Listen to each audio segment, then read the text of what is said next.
Hello friends, मैं कंचन आपका अपने चैनल पे बहुत-बहुत स्वागत करती हूँ और आज हम अध्याय 3 के अंतर्गत पढ़ेंगे पृथ्वी की आंतरिक संरचना के बारे में। तो आइए हम स्टार्ट करते हैं। देखिए जो पृथ्वी है, पृथ्वी के प्रकृति के बारे में आप किस प्रकार का अनुमान लगाते हैं? क्या आपके अनुमान के अनुसार पृथ्वी क्रिकेट की गेंद की तरह एक ठोस गेंद है या यह एक खोखली गेंद है जिस पर चट्टानों की मोटी परत यानी स्थलमंडल है? क्या आपने कभी टेलीविजन पर ज्वालामुखी उद्गार दिखाते हुए चित्रों को देखा है? अवश्य देखे होंगे। क्या आपको ज्वालामुखी से निकलते हुए गर्म लावा, मिट्टी, धुआं, आग तथा मैग्मा याद है? पृथ्वी के आंतरिक भागों को अप्रत्यक्ष प्रमाणों के आधार पर हम समझ सकते हैं कि क्योंकि पृथ्वी के आंतरिक भाग में न तो कोई पहुंच सकता है, न ही पहुंचा जा सकता है। पृथ्वी के धरातल का जो विन्यास है मुख्यतः भूगर्भ में होने वाले प्रक्रियाओं का परिणाम है। यानी पृथ्वी के धरातल यानी ऊपर जो विन्यास है कहीं न कहीं वो आंतरिक प्रक्रियाओं का ही परिणाम है। बहिर्जात व अंतर्जात प्रक्रियाएं लगातार भूदृश्य को आकार देती हैं, इनकी काट-छाँट करती रहती हैं। जो ऊंचा पदार्थ है उनको अपरदन अपक्षय द्वारा नीचा करती रहती हैं। जो अंतर्जात प्रक्रियाएं हैं इसके प्रभाव को अनदेखा कर किसी भी क्षेत्र की भू आकृति की प्रकृति को समझना अधूरा होगा। हम जो अंतर्जात प्रक्रियाएं हैं पृथ्वी की उसको हम अनदेखा नहीं कर सकते हैं। अर्थात किसी भी प्रदेश की जो भू आकृति है इसको समझने के लिए भूगर्भिक प्रक्रियाओं के प्रभाव को जानना आवश्यक है। मानव जीवन मुख्यतः अपने क्षेत्रीय भू आकृति से प्रभावित होता है और इसलिए भूदृश्य के विकास को प्रभावित करने वाले सभी कारकों के विषय में जानना आवश्यक है। यह समझने के लिए पृथ्वी के कंपन क्यों आवश्यक होता है या सुनामी लहरें कैसे पैदा होती हैं, ये जरूरी है कि हमें पृथ्वी की आंतरिक संरचना का विस्तृत ज्ञान हो।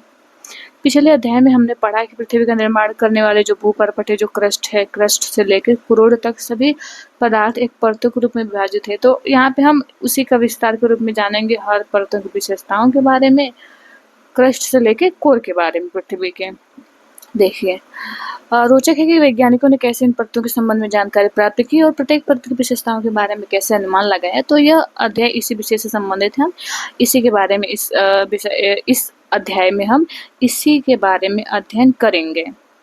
तो देखिए जो यहाँ दिया हुआ है कि पृथ्वी की जानकारी के साधन यानी कौन कौन से साधनों द्वारा पृथ्वी के आंतरिक भाग के बारे में, पृथ्वी के आंतरिक परतों के बारे में हमें जानकारी मिली है। तो आइए देखते हैं। देखिए पृथ्वी की जो त्रिज्या है ये है 6370 किलोमीटर है। पृथ्वी की जो आंतरिक परिस्थितियों के कारण यह संभव नहीं है कि कोई पृथ्वी के केंद्र तक पहुंचकर उसका निरीक्षण कर सके या वहां के पदार्थ का कुछ नमूना प्राप्त कर सके। तो यह आश्चर्य की बात है कि ऐसी परिस्थितियों में भी वैज्ञानिक हमें यह बताने में सक्षम कैसे हुए कि भूगर्भ की संरचना कैसी है और इतनी गहराई पर किस प्रकार के पदार्थ पाए जाते हैं। तो पृथ्वी की आंतरिक संरचना के विषय में हमारी जो अधिकतर जानकारी है परोक्ष रूप से प्राप्त अनुमानों पर ही आधारित है। यानी प्रत्यक्ष नहीं, परोक्ष यानी अप्रत्यक्ष रूप से जो परिणाम प्राप्त होते हैं उस पर आधारित है। तथापि इस जानकारी का कुछ भाग प्रत्यक्ष प्रेक्षणों और पदार्थ के विश्लेषण पर भी आधारित है। तो आइए सबसे पहले हम अध्ययन करते हैं प्रत्यक्ष स्रोत के बारे में कि प्रत्यक्ष स्रोत कौन कौन से हैं। देखिए पृथ्वी से सबसे आसानी से उपलब्ध ठोस पदार्थ जो है धरातलीय चट्टानें हैं अथवा ये चट्टानें हैं जो हम खनन क्षेत्रों से प्राप्त करते हैं। जो दक्षिण अफ्रीका है तो साउथ अफ्रीका के सोने की खानें 3 से 4 किलोमीटर तक गहरी हैं और इससे भी अधिक गहराई में जा पाना असंभव है क्योंकि उतनी गहराई पर तापमान बहुत अधिक हो जाता है। और खनन के अतिरिक्त वैज्ञानिक विभिन्न परियोजनाओं के अंतर्गत पृथ्वी की आंतरिक स्थिति को जानने के लिए पर्वतीय में गहराई तक छानबीन कर रहे हैं। संसार भर के जो वैज्ञानिक हैं वो क्या कर रहे हैं कि 2 प्रमुख परियोजनाओं पे काम कर रहे हैं ताकि वे इस आंतरिक भाग के संरचना के बारे में जान सकें। ये है गहरे समुद्र में प्रवेदन परियोजना चलाई जा रही है, डीप ओशन ड्रिलिंग प्रोजेक्ट, और समन्वित महासागरीय प्रवेदन परियोजना इंटीग्रेटेड ओशन ड्रिलिंग प्रोजेक्ट के बारे में। तो ये 2 परियोजनाएं चलाई जा रही हैं संसार विश्व में। तो आज तक सबसे जो गहरा प्रवेदन ड्रिलिंग किया गया है ये है आर्कटिक महासागर में कोला क्षेत्र में। ये जो ड्रिल किया गया है ये लगभग 12 किलोमीटर यानी ये 12 किलोमीटर की गहराई तक किया गया है। तो इन परियोजनाओं तथा बहुत सी अन्य गहरी खुदाई परियोजनाओं के अंतर्गत विभिन्न गहराई से प्राप्त पदार्थों के विश्लेषण से हमें पृथ्वी की आंतरिक संरचना से संबंधित असाधारण जानकारी भी प्राप्त हुई है। आगे हम देखते हैं कि ज्वालामुखी उद्गार प्रत्यक्ष जानकारी का एक अन्य स्रोत भी है। जब कभी भी ज्वालामुखी उद्गार से लावा पृथ्वी की धरातल पे आता है, यह प्रयोगशाला अन्वेषण के लिए उपलब्ध होता है। यद्यपि इस बात का निश्चय कर पाना कठिन होता है कि यह मैग्मा कितनी गहराई से निकला है। मैग्मा भी तो प्रत्यक्ष स्रोत है, क्योंकि हम पृथ्वी की धरातल पे आता है तो ज्वालामुखी के माध्यम से तो हम देख सकते हैं उसे, लेकिन कितनी गहराई से निकल रहा है इसका अनुमान हम नहीं कर पाते हैं। यदि हम इनडायरेक्ट सोर्स या अप्रत्यक्ष स्रोत के बारे में बात करें, तो पदार्थ के गुणधर्म के विश्लेषण से पृथ्वी के आंतरिक भाग की अप्रत्यक्ष जानकारी प्राप्त होती है। जैसे खनन क्रिया से हमें पता चलता है कि पृथ्वी के धरातल में गहराई बढ़ने के साथ साथ तापमान क्या है और दबाव, तापमान व दबाव बढ़ने लगता है। इतना ही नहीं, हमें यह भी पता चलता है कि गहराई बढ़ने के साथ साथ पदार्थ का घनत्व भी बढ़ता है। तापमान, दबाव, घनत्व में इस परिवर्तन के दर को ही आंका जा सकता है। पृथ्वी की कुल मोटाई को ध्यान में रखते हुए वैज्ञानिकों ने विभिन्न गहराइयों पर पदार्थ के तापमान, दबाव, घनत्व के मान को अनुमानित किया। प्रत्येक परत के संदर्भ में इन लक्षणों का सविस्तार वर्णन इसी अध्याय में आगे किया गया है, तो इसे हम देखेंगे। देखिए, पृथ्वी की जो आंतरिक जानकारी है, इसका दूसरा जो अप्रत्यक्ष स्रोत है उल्काएं हैं। उल्कापिंड जो है वो जो कभी कभी धरती तक पहुंचती हैं। हालांकि हमें यह भी ध्यान रखना चाहिए कि उल्काओं के विश्लेषण के लिए उपलब्ध पदार्थ जो है पृथ्वी के आंतरिक भाग से प्राप्त नहीं होते हैं, परंतु उल्काओं से जो प्राप्त पदार्थ है उनकी संरचना पृथ्वी से बिल्कुल मिलती जुलती होती है। तो ये उल्काएं वैसे ही पदार्थ के बने ठोस पिंड है जिनसे हमारा ग्रह पृथ्वी बना है। अतः पृथ्वी की आंतरिक जानकारी के लिए उल्काओं का अध्ययन एक अन्य महत्वपूर्ण स्रोत साबित होता है। पृथ्वी के आंतरिक भाग के बारे में जानकारी प्राप्त करने के लिए अन्य अप्रत्यक्ष स्रोतों में देखें तो गुरुत्वाकर्षण हो गया, चुंबकीय क्षेत्र हो गए, भूकंप संबंधी जो क्रियाएं हैं, ये सारी चीजें शामिल की जाती हैं। पृथ्वी की धरातल पर भी विभिन्न अक्षांशों पे गुरुत्वाकर्षण बल एक समान नहीं है। गुरुत्वाकर्षण बल देखें तो ध्रुव पर अधिक है, भूमध्य रेखा पर ये कम हो जाता है। पृथ्वी के केंद्र से दूरी के कारण गुरुत्वाकर्षण बल ध्रुव पे अधिक है और भूमध्य रेखा पे कम होता है, क्योंकि जो ध्रुव है थोड़ा सा पास बढ़ते हैं पृथ्वी के केंद्र से, और जो भूमध्य रेखा है इसकी दूरी बढ़ जाती है। इस वजह से भूमध्य रेखा पे जो है गुरुत्वाकर्षण बल जो है कम लगता है। गुरुत्व का मान पदार्थ के द्रव्यमान के अनुसार भी बदलता है। पृथ्वी के भीतर पदार्थों का जो असमान वितरण भी है इसी भिन्नता को प्रभावित करता है। अलग अलग स्थानों पर गुरुत्वाकर्षण की भिन्नता अनेक अन्य कारकों से भी प्रभावित होती है, और इसी भिन्नता को गुरुत्व विसंगति हम ग्रेविटी एनोमली कहा जाता है। गुरुत्व विसंगति हमें भूप्रकृति में जो पदार्थ है पदार्थ के द्रव्यमान के वितरण की जानकारी देती है। चुंबकीय सर्वेक्षण भी भूप्रकृति में चुंबकीय पदार्थ के वितरण की जानकारी देते हैं। भूकंपीय गतिविधियां भी पृथ्वी की आंतरिक जानकारी का एक महत्वपूर्ण स्रोत है। अतः हम कुछ विस्तार से इस पर चर्चा करेंगे। आइए हम जानते हैं भूकंप के बारे में।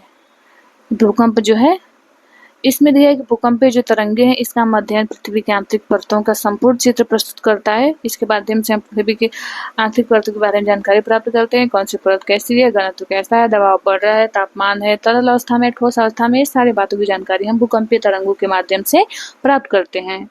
साधारण भाषा में देखें तो भूकंप का अर्थ है पृथ्वी का कंपन या पृथ्वी का कांपना। यह प्राकृतिक घटना है और ऊर्जा के निकलने के कारण तरंगे यहाँ से उत्पन्न होती है जो कि सभी दिशा में फैलकर भूकंप लाती हैं। जैसे जो भूकंप है इसको मुख्य तीन जो भूकंप अभिलेखी से पता चलता है, और भूकंपीय तरंगे मुख्य रूप से तीन भागों में बांटते हैं हम। पहला हो गया आपका पी तरंग, दूसरा हो गया एस तरंग, तीसरा हो गया धरातल तरंगे। पी को प्राइमरी वेव, एस को सेकेंडरी वेव और धरातल लॉन्ग वेव के नाम से भी हम जानते हैं। इनके पहुंचने का समय यानी हम इस तरह देखें तो ये सब सर्वाधिक जो स्पीड होती है, सबसे तीव्र गति होती है पी तरंग की। सबसे पहले ये पहुंचता है पृथ्वी के धरातल पे, उसके बाद ये इसकी गति कम होती है और इसकी गति सबसे कम होती है। लेकिन ये जो सबसे विनाशकारी मानी जाती है क्योंकि पृथ्वी के धरातल पे ये देखिए इसके आयाम कितने बड़े बड़े हैं। जो धरातल तरंग है इसके आयाम हम देख पा रहे हैं कितने बड़े हैं। इस वजह से ये बहुत नुकसानदायक होती है। पृथ्वी के जो भी इंफ्रास्ट्रक्चर हैं, जो अवसंरचनाएं हैं, उनको बहुत क्षतिग्रस्त करती है धरातल तरंगे।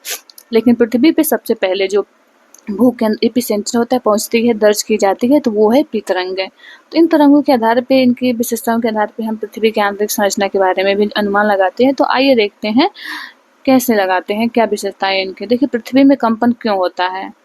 यहाँ दिया है कि प्रायः भ्रंश के किनारे किनारे ही ऊर्जा निकलती है। भूपर्वतीय की शैलों में घन दरारें ही भ्रंश होती हैं।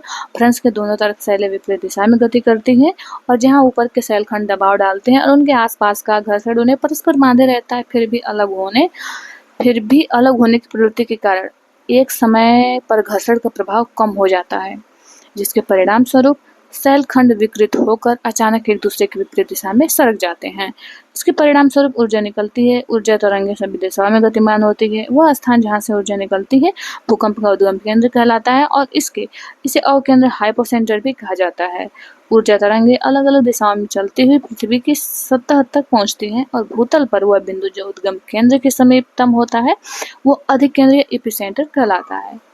अधिकेंद्र पर ही सबसे पहले तरंगों को हम महसूस करते हैं और अधिकेंद्र जो है अधिकेंद्र उद्गम केंद्र के ठीक ऊपर 90 डिग्री के कोण पर होता है। आइए हम आगे अध्ययन करते हैं जो भूकंपीय जो तरंगे हैं इसके बारे में, अर्थक्वेक्स वेव्स के बारे में। देखिए जो प्राकृतिक भूकंप स्थल खंड मंडल होता है यानी लिथोस्फीयर, तो लिथोस्फीयर में ही सभी जो भूकंप आते हैं इसमें आते हैं और इसी अध्याय में आगे हम पृथ्वी के विभिन्न परतों के बारे में भी पढ़ेंगे। अभी इतना समझ लेना पर्याप्त है कि स्थल मंडल पृथ्वी के धरातल से जो है 200 किलोमीटर तक गहराई वाले भाग को कहते हैं और भूकंप मापी यंत्र यानी सिस्मोग्राफ सतह पे पहुंचने वाले भूकंपीय तरंगों को अभिलेखित करता है। इसे हमने ऊपर अभी देखा है। अभिलेखीय वक्र यानी क्रस्ट कर्व दिखाता है और यह वक्र 3 अलग बनावट वाली तरंगों को प्रदर्शित करता है। बुनियादी तौर पे भूकंपीय तरंगों को 2 प्रकार की हैं, भूगर्भिक तरंगे व धरातलीय तरंगे। यानी एक को हम बॉडी वेव कहते हैं, एक को कहते हैं सरफेस वेव। देखिए जो बॉडी वेव है ये उद्गम केंद्र से ऊर्जा के मुक्त होने के दौरान पैदा होती हैं और पृथ्वी के अंदरूनी भाग से होकर सभी दिशाओं में आगे बढ़ती हैं, इसलिए इन्हें हम भूगर्भिक तरंगे या बॉडी वेव कहते हैं। भूगर्भिक तरंगों एवं धरातलीय शैलों के मध्य अन्योन्य क्रिया के कारण ही नई तरंगे उत्पन्न होती हैं। इन्हें हम यानी इनकी क्रिया के परिणाम स्वरूप जो धरातलीय या जो सरफेस वेव उत्पन्न होती हैं इन्हीं के कारण उत्पन्न होती हैं और ये तरंगे धरातल के साथ साथ चलती हैं और तरंगों का वेग जो होता है वेग अलग अलग घनत्व वाले पदार्थों से गुजरने पर परिवर्तित भी हो जाता है। अधिक घनत्व वाले पदार्थों में तरंगों का वेग अधिक होता है। पदार्थों के घनत्व में भिन्नताएं होने के कारण परावर्तन, आवर्तन ये सारी चीजें होती रहती हैं और जिससे इन तरंगों की दिशा भी बदलती है। देखिए ये मुख्य तथ्य है कि जो भूगर्भीय तरंगे हैं जो बॉडी वेव है 2 प्रकार की होती हैं। इन्हें हम जानते हैं पी वेव और एस वेव के नाम से। ये है बॉडी वेव। तो देखिए इस तरंगे भी कहते हैं इनको। जो देखिए जो पी तरंगे होती है ये सबसे तीव्र गति की होती हैं और ये धरातल पर सबसे पहले पहुंचती हैं। इस वजह से इनको प्राथमिक तरंगे भी हम कहते हैं। पी तरंगे ध्वनि तरंगों जैसे होती हैं और ये गैस, तरल, ठोस यानी तीनों अवस्थाओं में एक पदार्थों से गुजर सकती हैं। जो एस तरंग है ये धरातल पे कुछ समय अंतराल के बाद पहुंचती हैं यानी पी वेव के बाद पहुंचती हैं एस वेव। तो ये द्वितीयक तरंगे कहलाती हैं और ये तरंगों के विषय में एक महत्वपूर्ण तथ्य यह है कि ये केवल ठोस पदार्थ में यानी ये मुख्य तथ्य है कि इस तरंग केवल ठोस ही माध्यम में चल सकती है। तो इस तरंगों की यह महत्वपूर्ण विशेषता है और इसी विशेषता ने वैज्ञानिकों को भूगर्भीय संरचना समझने में मदद की। परावर्तन रिफ्लेक्शन से तरंगे प्रतिध्वनि होकर वापस लौट आती हैं जबकि आवर्तन रिफ्रैक्शन से तरंगे कई दिशाओं में चलती हैं। भूकंप लेखी पर हम देखें तो बने आरेख से तरंगों की दिशा भिन्नता का अनुमान लगाया जाता है। तो धरातलीय तरंगे जो भूकंप लेखी यंत्र होता है उसमें अंत में अभिलेखित होती हैं। ये तरंगे ज्यादा विनाशकारी होती हैं और इनसे शैल विस्थापित होती हैं और इमारतें भी गिर जाती हैं, इस वजह से काफी विनाशकारी मानी जाती हैं। आगे हम देखते हैं भूकंपीय तरंगों का संचरण। भूकंपीय तरंगे संचरण कैसे करती हैं? तो भिन्न भिन्न प्रकार की जो भूकंपीय तरंगे हैं इनके संचरित होने की प्रणाली भिन्न भिन्न होती है। जैसे ही ये संचरित होती है तो शैलों में कंपन पैदा होता है। पी तरंगों से कंपन की दिशा तरंगों की दिशा के समानांतर ही होती है। यह संचरण गति की दिशा में ही पदार्थ पे दबाव डालती है।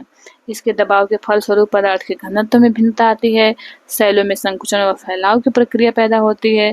अन्य 3 तरह के तरंगे संचरण गति के समकोण दिशा में कंपन पैदा करती है और इस तरंगे ऊर्ध्वाधर तल में तरंगों की दिशा के समकोण पर भी कंपन पैदा करती है। अतः जिस पदार्थ से गुजरती हैं उसमें उभार व गर्त बनाती हैं।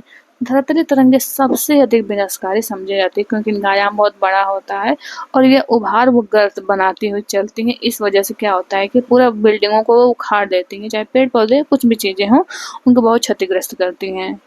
आगे हम देखेंगे छाया क्षेत्र का उद्भव कैसे होता है। देखिए भूकंप लेखी यंत्र जो होता है जो सिस्मोग्राफ होता है उस पर दूरस्थ स्थानों से आने वाले जो भूकंपीय तरंगे हैं वे अभिलेखित तो होती हैं और यद्यपि कुछ ऐसे क्षेत्र भी है जहाँ कोई भी भूकंपीय तरंग पहुंच नहीं पाता यानी वहाँ पे दर्ज नहीं हम कर पाते हैं। जहाँ पे नहीं पहुंच पाते हैं भूकंपीय तरंग उनको हम क्या कहते हैं? छाया क्षेत्र। जैसे यहाँ पे हम देख सकते हैं, जैसे यहाँ पे दिया हुआ है, ये क्षेत्र जो है पी तरंग का छाया क्षेत्र दिखा रहा है, पी तरंग का, यानी यहाँ पे पी तरंगे भी दर्ज नहीं हो पाती हैं इस वजह से। और ये एक फैक्ट है, पूछा जाता है एग्जाम में कि जो पी तरंग है इसका छाया क्षेत्र कितने से कितने तक होता है। तो पी तरंगों का छाया क्षेत्र हम 105 डिग्री से 145 डिग्री के बीच में दर्ज करते देखने को मिलता है। यहीं से 105 से पूरा ये आंतरिक क्षेत्र, ये सारे के सारे क्या होते हैं, एस तरंगों का छाया क्षेत्र होता है। तो सबसे बड़ा जो छाया क्षेत्र होता है वो होता है एस तरंग का। तो छाया क्षेत्र वही है जहाँ पे कि कोई तरंग दर्ज न की जाए, वो कहलाता है छाया क्षेत्र।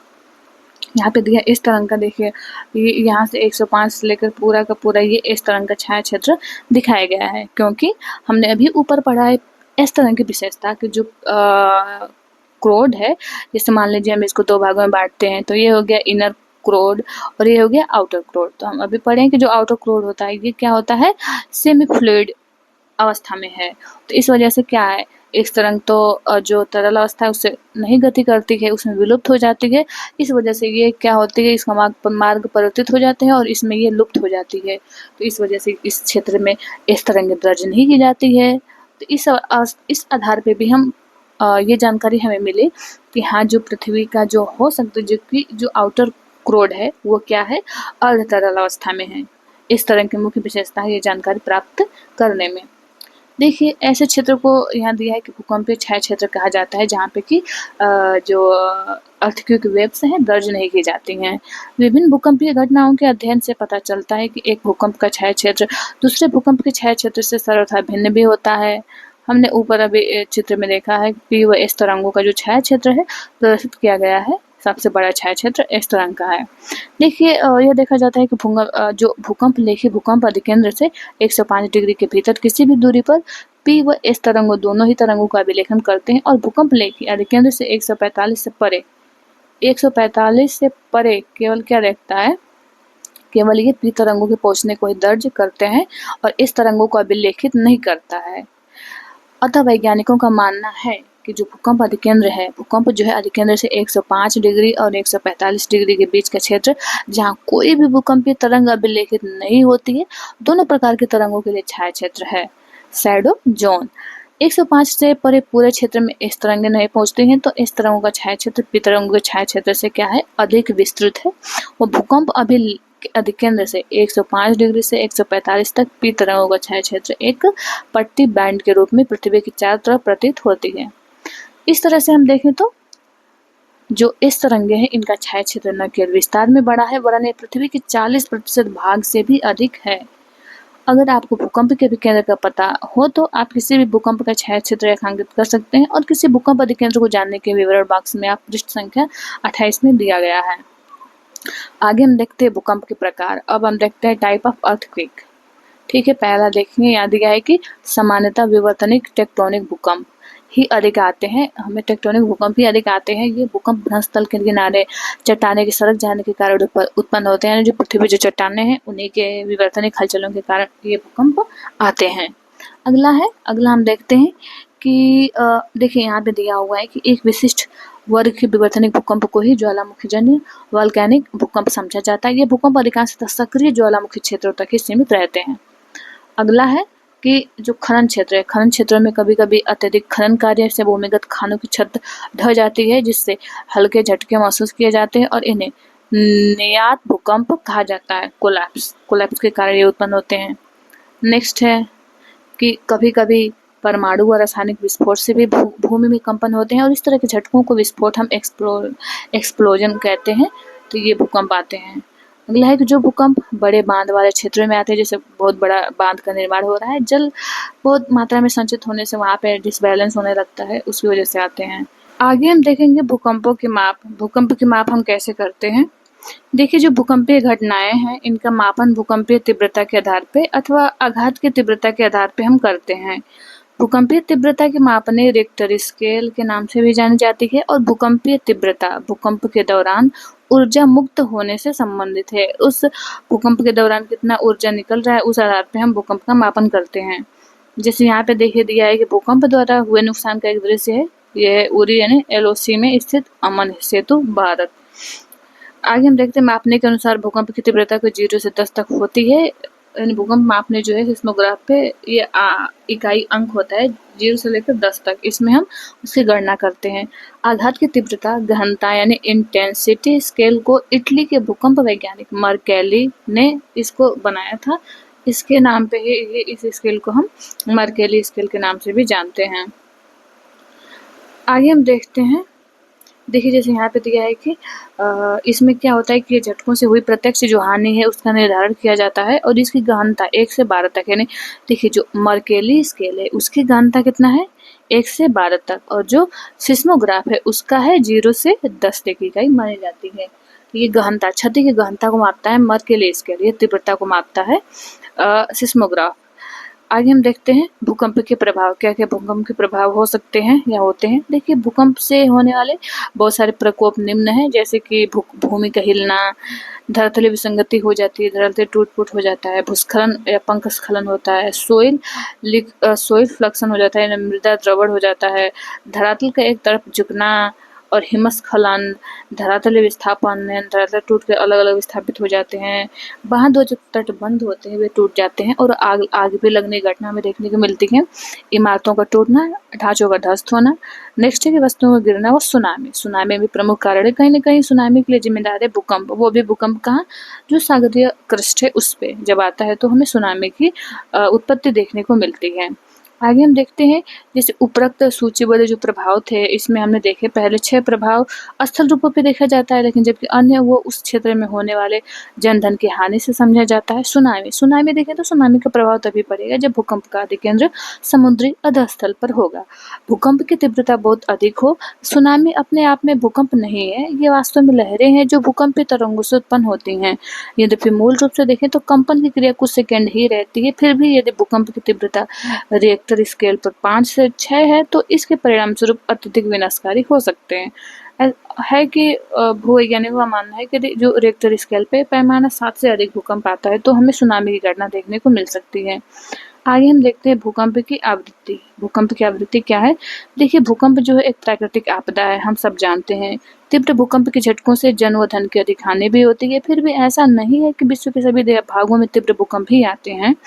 केवल वही क्षेत्र जो भ्रंश के समीप हैं ऐसे तीव्र झटके महसूस करते हैं जहाँ ज्वालामुखी और भूकंप के वितरण का वर्णन अगले अध्याय में हम पढ़ेंगे। यानी जो कहें कि जो विनाशकारी सीमा पे हो या फिर जो किनारे जो बहुत बड़ी-बड़ी प्लेटें हैं, महाद्वीपीय महासागरीय प्लेटें हैं, उनके किनारे वाले जो भाग होते हैं वहाँ पे हमें भूकंप की ज्वालामुखी घटनाएं अधिक मात्रा में देखने को मिलता है, क्योंकि वो बहुत ही संकुचित क्षेत्र होता है, बहुत ही वो नाजुक क्षेत्र होता है भूकंप व ज्वालामुखी के दृष्टिकोण से। प्रायः यह देखा गया है कि रिएक्टर स्केल पे 8 से अधिक तीव्रता वाले भूकंप के आने की संभावना बहुत ही कम होती है, जो 1 से 2 वर्षों में एक ही बार आते हैं, जबकि हल्के भूकंप लगभग हर मिनट पृथ्वी के किसी न किसी भाग में महसूस किए जाते हैं।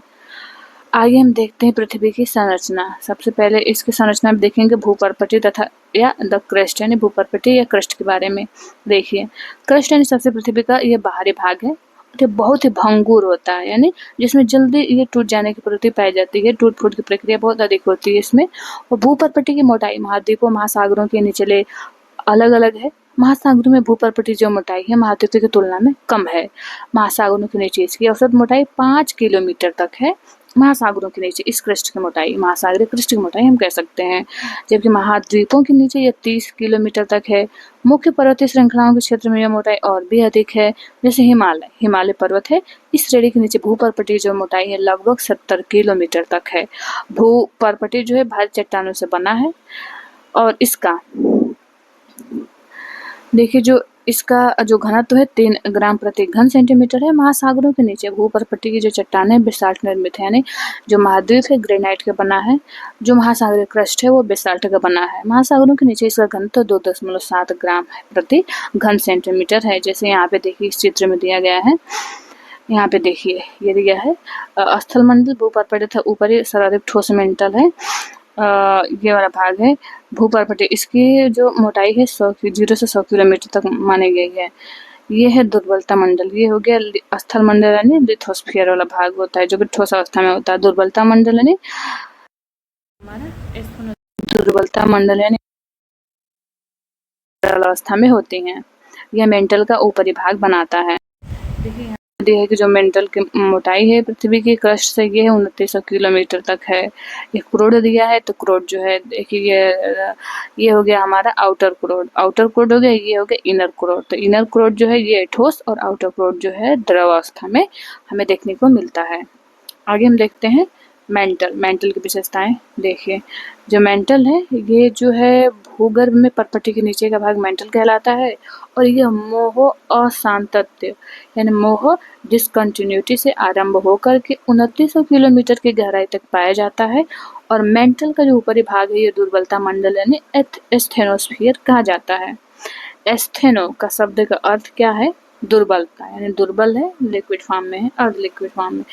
इसका विस्तार जो 400 किलोमीटर तक आंका गया है। ज्वालामुखी उद्गार के दौरान जो लावा धरातल पर पहुंचता है उसका मुख्य स्रोत यही है, और इसका घनत्व जो है भूपर्पटी की चट्टानों से अधिक है, अर्थात 3.4 ग्राम प्रति घन सेंटीमीटर से भी अधिक है।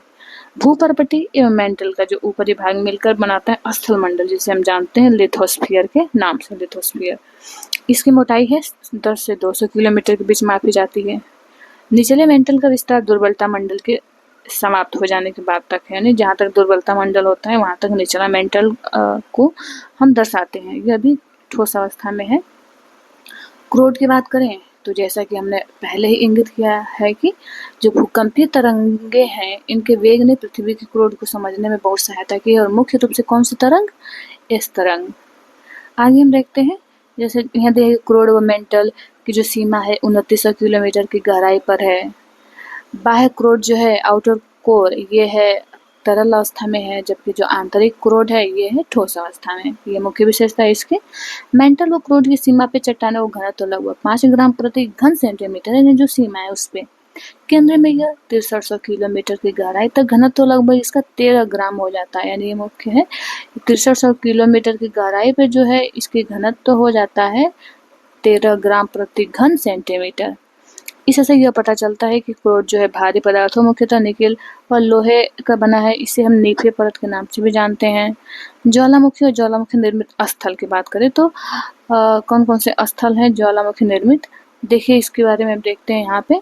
अब हमने अनेक बार ज्वालामुखी के चित्र देखे हैं, और ज्वालामुखी जो है वह स्थान है जहाँ से कि निकलकर गैसें निकलती हैं, राख निकलते हैं, तरल चट्टानी पदार्थ जिसे हम मैग्मा कहते हैं वह निकलते हैं, पृथ्वी के धरातल पे आकर लावा को रूप धारण कर लेते हैं। यदि हम यह पदार्थ कुछ समय पहले ही बाहर आया हो या अभी निकल रहा हो तो वह ज्वालामुखी की सक्रिय ज्वालामुखी कहलाता है, यानी जो कि अभी तुरंत निकल रहा हो, जहाँ से ये पदार्थ सारे निकलते हैं वहाँ पे सक्रिय ज्वालामुखी का निर्माण होता है। देखिए तरल जो चट्टानी पदार्थ हैं ये दुर्बलता मंडल से ही निकलकर धरातल पे पहुंचते हैं। जब तक यह पदार्थ मेंटल के ऊपरी भाग में है यह मैग्मा कहलाता है, यानी जब तक पृथ्वी के अंदर है मेंटल के ऊपरी भाग में है मैग्मा कहलाता है। और जैसे यह भूपटल के ऊपर धरातल पे पहुंच जाता है तो ये लावा इसको कहा जाता है, नाम इसका बदल जाता है।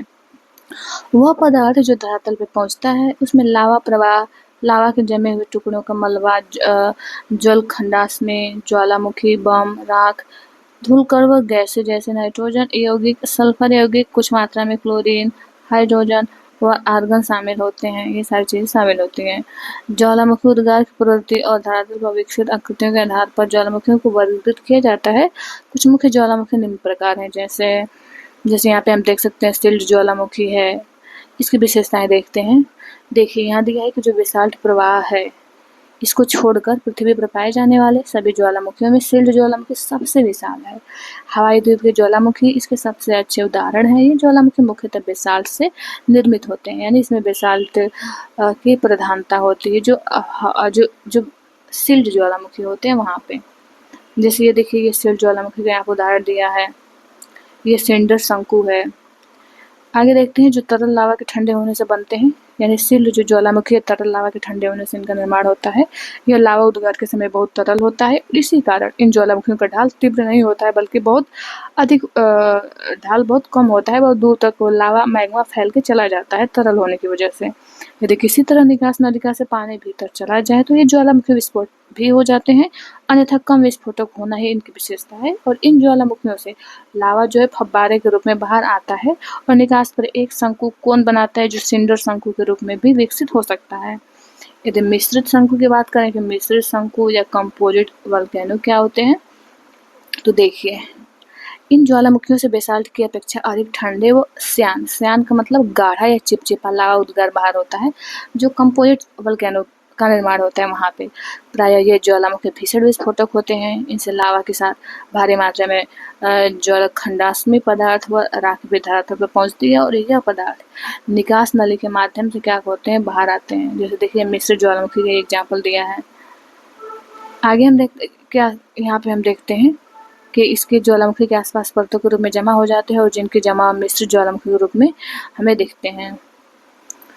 देखिए यहाँ पे दिया ज्वालामुखी कुंड कॉल्डेरा का निर्माण इसी से होता है। ज्वालामुखी का ही एक कहेंगे ज्वालामुखी क्षेत्र में कॉल्डेरा का निर्माण होता है। इसकी ये मुख्य विशेषता होती है कि ये जो कॉल्डेरा होते हैं, ये होते हैं पृथ्वी पर पाए जाने वाले सबसे अधिक विस्फोटक ज्वालामुखी, और जहाँ पे सबसे अधिक विस्फोटक ज्वालामुखी होता है वहीं पे कॉल्डेरा का निर्माण होता है। जैसे आमतौर पर ये इतने विस्फोटक होते हैं कि जब इनमें विस्फोट होता है तब वे ऊंचा ढांचा बनाने के बजाय स्वयं नीचे धंस जाते हैं, और धंसते हुए विध्वंसक जो गर्त होता है वही ज्वालामुखी कुंड होता है, वही उसी को हम क्या कहते हैं, कॉल्डेरा कहते हैं। जैसे यहाँ पे दिया है कि आप क्रियाकलाप भूकंप अधिकेंद्र का पता लगा सकते हैं क्रियाकलाप के आधार पे। आइए देखते हैं इसमें क्या दिया हुआ है। जैसे यहाँ पे दिया है कि 3 भूकंप लेखी स्थानों से पी तरंगों एस तरंगों की पहुंचने के समय संबंधी आंकड़े कार्य प्रणाली हम करके, जैसे कि किसी भूकंप घटना या दिए गए 3 स्थानों से जिसके आंकड़े आपके पास हो, पी तरंगों के पहुंचने का समय व एस तरंगों के पहुंचने का समय हम लिख के निकाल सकते हैं। पी व एस तरंगों के पहुंचने से समयांतर की गणना करें और ऐसा तीनों स्थानों के लिए करें। यह ध्यान रहे कि यह अंतर उद्गम केंद्र व सिस्मोग्राफ केंद्र की दूरी से सीधे संबंधित हो। इस आधार पर कर सकते हैं। यहाँ उपरोक्त नियमों का प्रयोग करते हुए आप समयांतर जो होता है उसकी दूरी में बदलें, और अर्थात समय सेकंड में।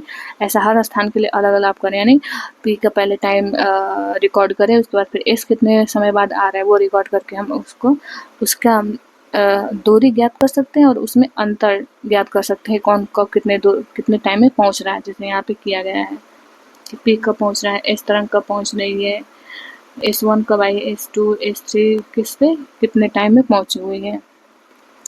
आगे हम देखते हैं जैसे कॉल्डेरा के बारे में हमने ऊपर पढ़ा है कि इसे हम कॉल्डेरा कहते हैं, जो जैसे ज्वालामुखी का जो शंकु है और विस्फोटक होता है और ये भाग इसका उड़ जाता है, तो उड़ने की वजह से कितना भाग बस क्या होगा, इसका ऊपर वाला भाग जब उड़ जाता है तो ये ऐसे हो जाता है, ऐसा रूप ले लेता है।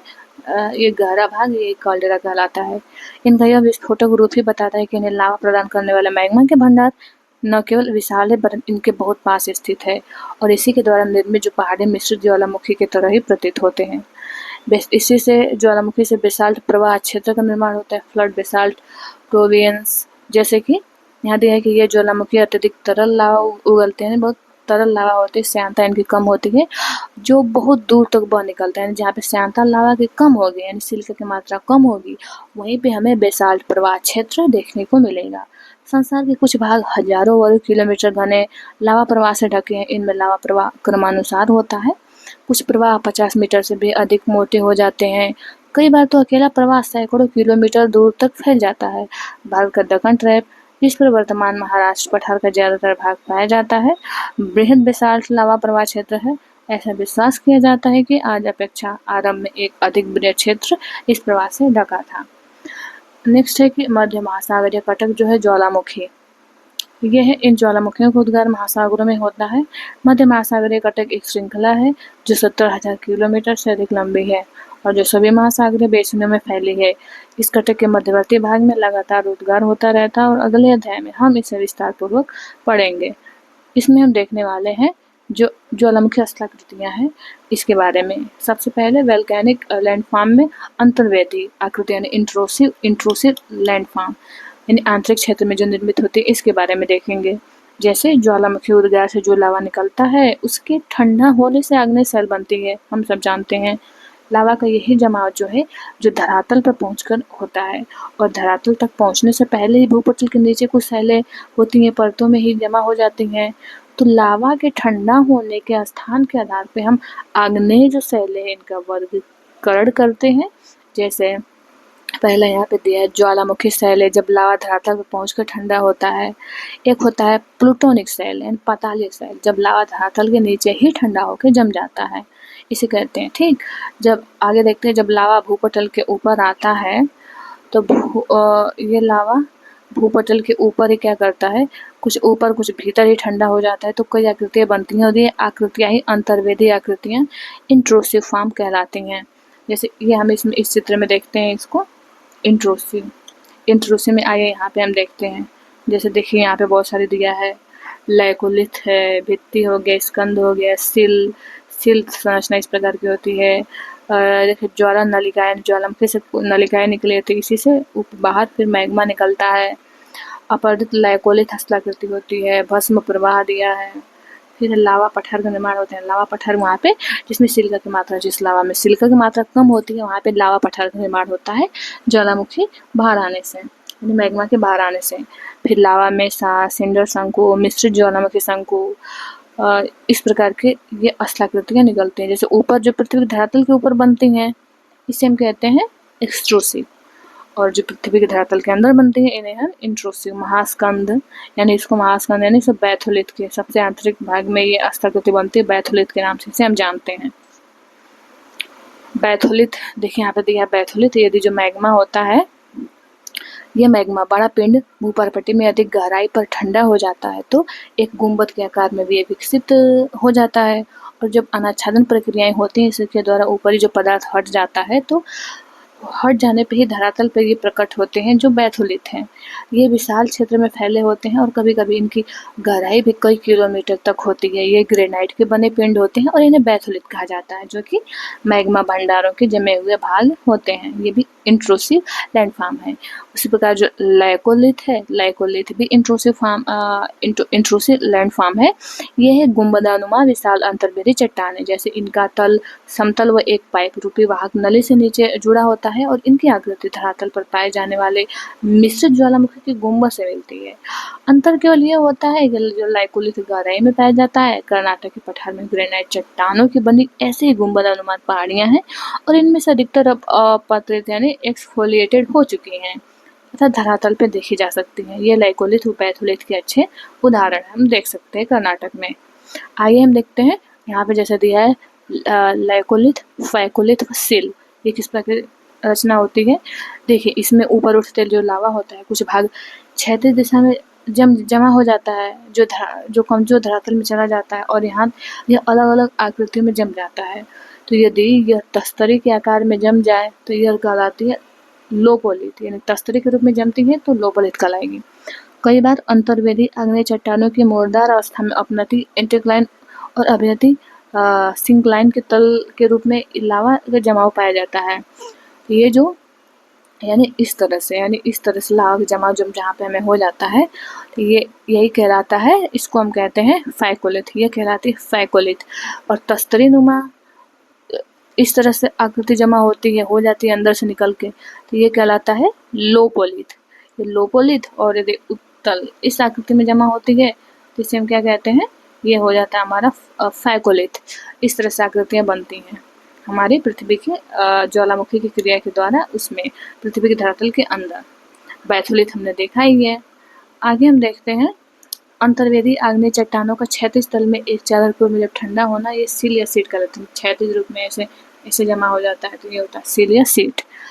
इसे जमा व मोटाई के आधार पर निर्धारित किया जाता है। कम मोटाई वाले भाग को हम सीट कहेंगे और जो घने मोटा होता है उसको कहते हैं सिल, यानी मोटाई अधिक है तो उसको कह देंगे हम सिल, मोटाई कम है पतली है तो इसे कहेंगे सीट। इसी प्रकार से इसमें स्थलाकृति होती है डाइक। जो डाइक है, देखिए जब लावा का प्रवाह दरारों में धरातल के लगभग समकोण पर होता है और अगर वह इसी अवस्था में ठंडा भी हो जाए तो एक दीवार की भांति संरचना बनता है और यही संरचना डाइक कहलाती है। पश्चिम महाराष्ट्र में हम क्षेत्र की एक अंतर्वेदी आग्नेय चट्टानों में आकृति बहुतायत में पाई जाती है, यानी वेस्ट महाराष्ट्र में हम इस आकृति को देख सकते हैं डाइक को। ज्वालामुखी उद्गार से बने दक्कन ट्रैप के विकास में डाइक उद्गार की वाहक समझी जाती है, यानी बहुत सारी इसकी स्थलाकृतियां हमें देखने को मिल जाएगी दक्कन ट्रैप में। तो मिलते हैं हम नेक्स्ट वीडियो में। आपसे हमारा रिक्वेस्ट है कि इस चैनल को सब्सक्राइब कर ले, अपने दोस्तों को भी शेयर करें। ये वीडियो देखने के लिए आप लोगों का बहुत बहुत धन्यवाद।